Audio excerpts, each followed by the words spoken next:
Welcome to our channel. If you want to verify your Postmates courier account to start delivering food and earning money, follow these comprehensive steps for successful verification. Step 1. Download the Postmates Fleet app from the App Store or Google Play Store. This is the app specifically designed for couriers. Step 2. Open the app and tap on Sign Up to create a new courier account.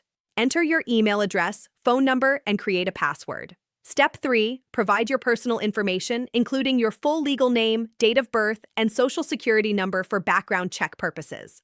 Step 4. Enter your current address and provide consent for Postmates to conduct a background check and motor vehicle record check.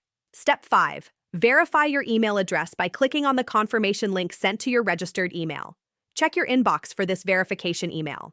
Step 6. Verify your phone number by entering the verification code sent via SMS to your mobile phone. Step 7. Upload a profile photo that clearly shows your face. This helps customers identify you during deliveries. Step 8. If delivering by car, upload your driver's license, vehicle registration, and proof of insurance. All documents must be current and valid. Step 9. Wait for Postmates to complete your background check. This process typically takes 5 to 10 business days. Step 10. Once approved, you'll receive a notification and can start accepting delivery requests through the Fleet app. Don't forget to like this video and subscribe to our channel.